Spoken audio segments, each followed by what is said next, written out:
안녕하십니까. 신인균의 국방TV 데일리 디펜스입니다. 자, 오늘은 아주 재밌는 또 흥미로운 분석 한번 해드리겠는데요. 자, 제목 한번 보십시오. 화끈하지 않습니까? 중국 해군 70%를 순삭, 그냥 뭐 없애버린다 이거죠. 순식간에. 한국형 네메시스 시동 건다라는 건데, 아니 지금 이 정부가 어떻게 중국 해군을 없애는 이런 계획을 세울 수가 있을까? 말도 안 되죠, 이 정부는. 그런데 어떻게 이런 이야기를 할까? 자, 우리 ADD에서 아마도 뭔가 냄새를 맡은 것 같습니다. 자, 정권이 바뀌면 우리 ADD가 어떻게 생존해야 될까? 그러면 이 다음 정권이 바뀔 것 같은데, 거기는 중국하고는 반대야. 미국하고 가깝지. 그러면 이런 분야를 우리가 먼저 선제적으로 정권에게 제출을 하면 ADD의 먹거리가 생기는 거야.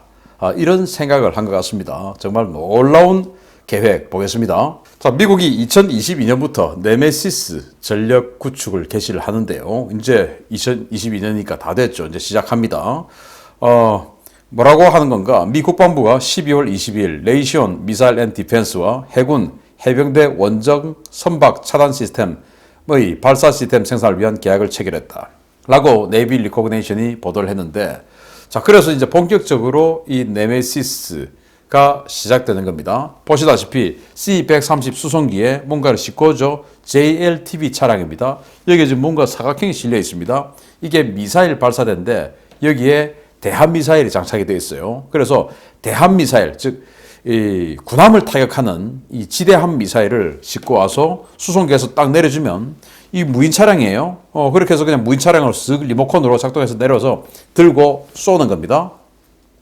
그렇게 해서 이런 수송기에 공항이 있는 곳은 수송기가 내려서 쏘고, 공항이 없는 곳은 지금 미 해병대가 대량으로 구매하고 있는 킹스텔리온 헬기, 여기에 슬링해서 달고 갑니다. 그리고 운용 요원들은 헬기 내부에 캐빈에 타고, 자, 이렇게 해서 헬기는 뭐 공항 없어도 되니까 아무데나 내려주면 되니까 그렇게 해서 쏘고 또 헬기 타고 이탈하고 뭐 이렇게 하는 건데, 그럼 이 네메시스는 뭐냐?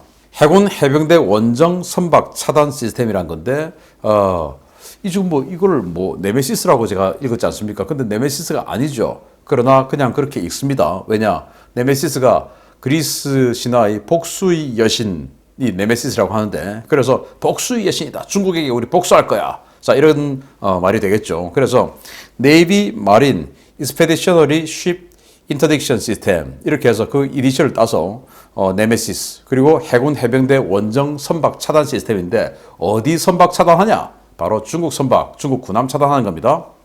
일본 오키나와 일대를 잇는 가상의 선에 수송기, 헬기, 상륙정을 이용해서 신속하게 전개시킬 수 있는 무인 대함 미사일 발사 시스템을 대량으로 배치하는 미국의 대중국 해상 봉쇄 전략입니다.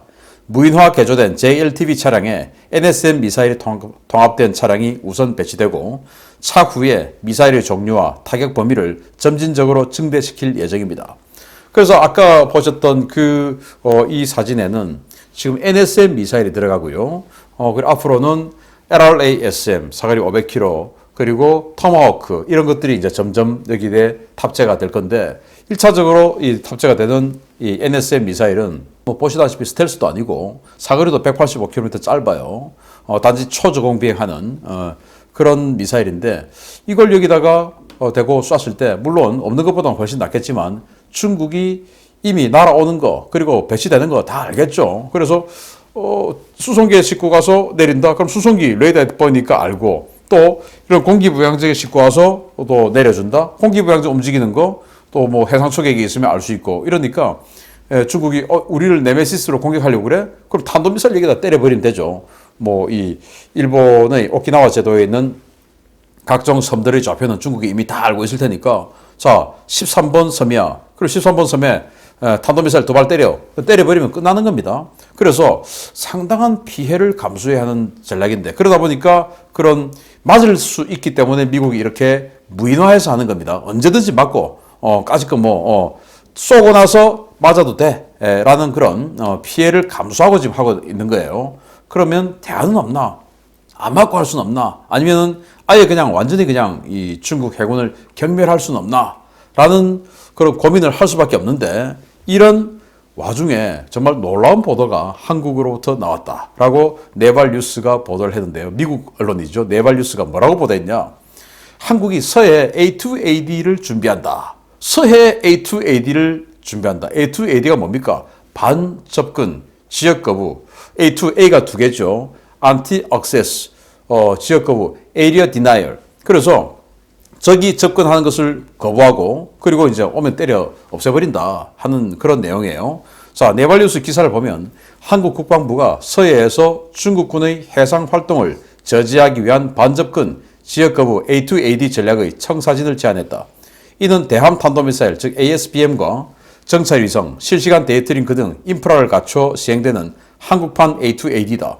와, 우리 국방부가 중국의 함대를 대비해서 그 중국의 함대가 서해를 장악하는 것을 막기 위해서 한국판 A2AD를 구상하는데 이 A2AD의 핵심은 대함 탄도미사일이다. 탄도미사일.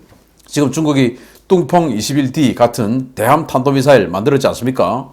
그래서 우리 한국도 대함 탄도미사일, 이게 이제 속도가 워낙 빠르니까 요격하기가 힘들죠. 극초음속이니까. 그래서 그런 대함 탄도미사일 가지고 중국을 해군을 공격해서 서해에서의 우리 한국의 국익을 지킨다. 라는 건데, 와, 이 정부의 국방부가 이런 일을 한다고요?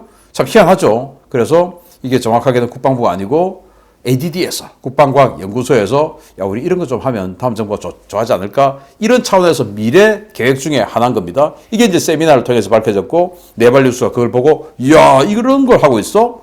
라고 보도를 했는데, 자, 여기에서 이제 정말 중요한 건 대함 탄도미사일, 정찰위성, 실시간 데이터 링커, 이런 건데, 이게 과연 한국이 가능하냐? 이거예요.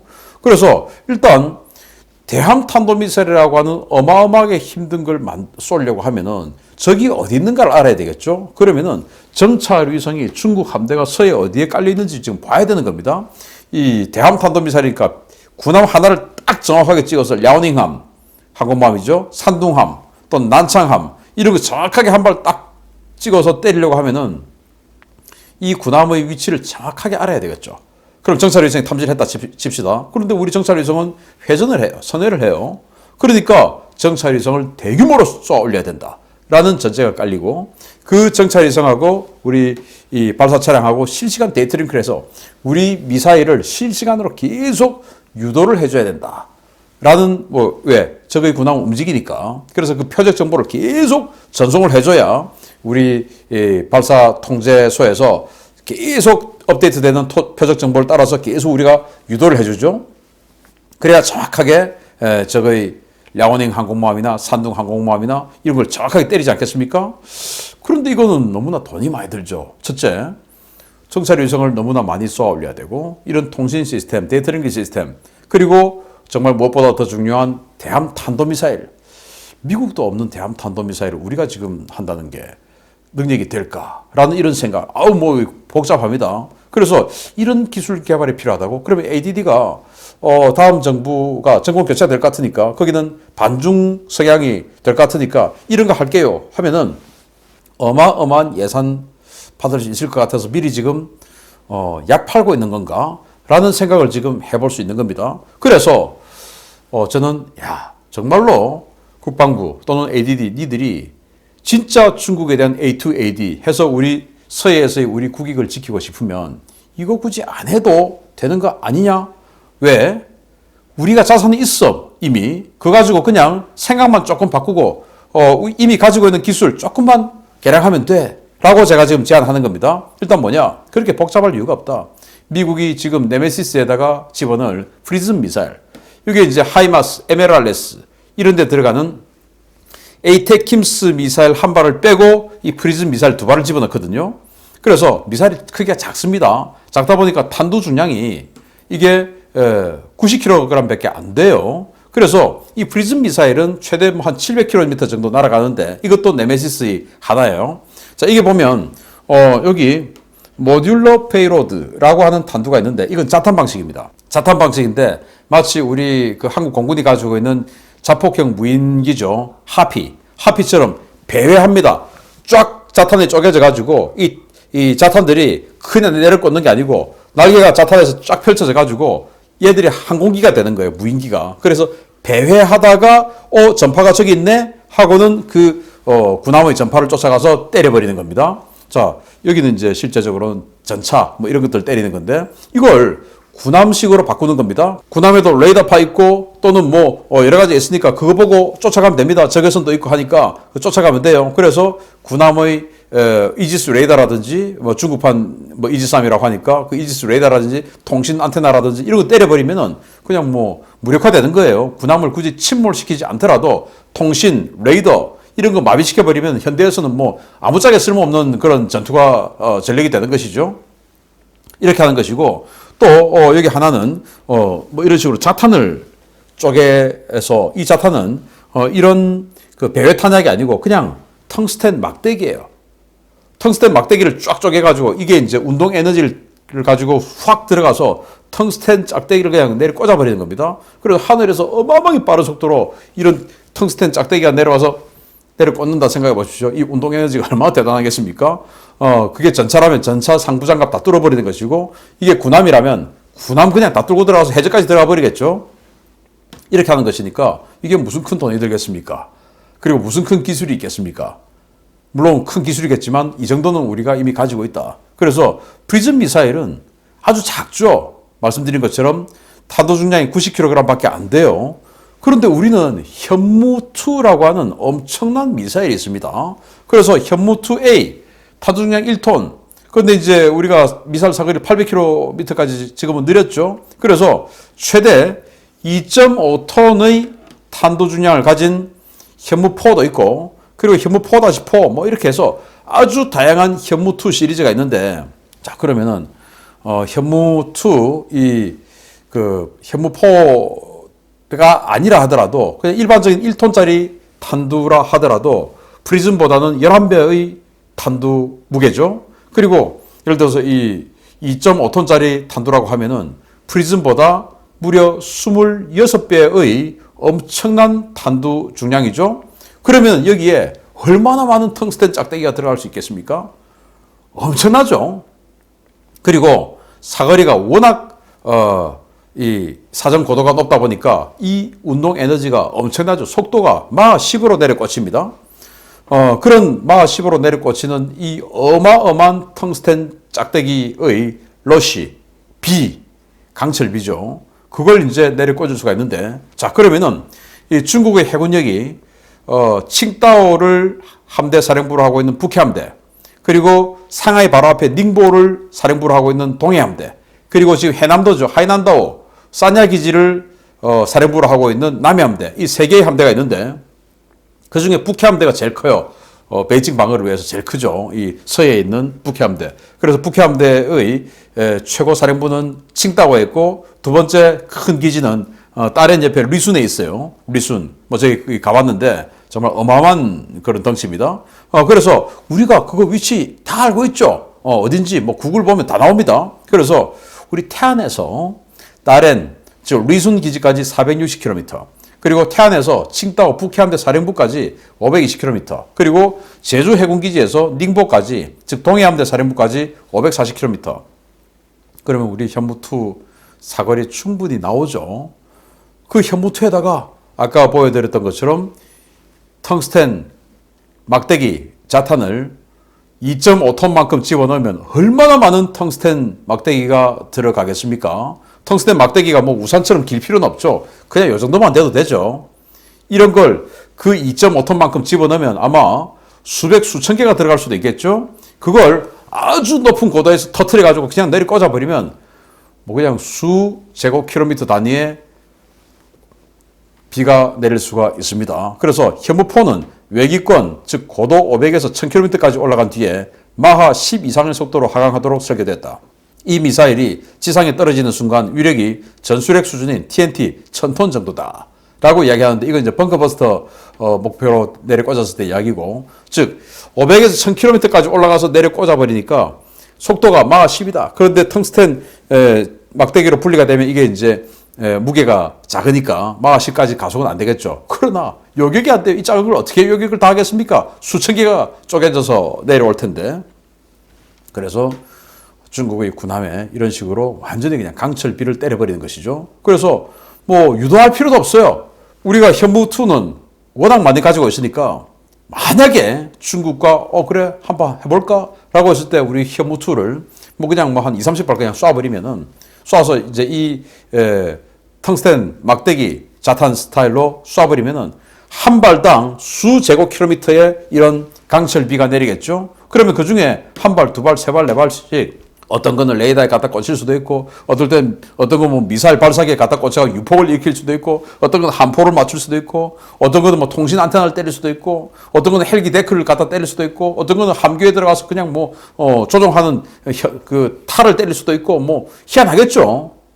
그렇게 되면 그냥 또 정박해 있는 건 그냥 뭐 이거는 피할 겨를도 없이 다 맞아버리고, 움직이고 있는 것도 대충 이 정도 움직여 알았어. 그럼 여기다 때려버리지 뭐 해가지고 한 두 발 쫙 쏟아버리면은 수 킬로미터에 있는 그 반경에 강철비가 내리니까 이거 피할 길이 없는 겁니다.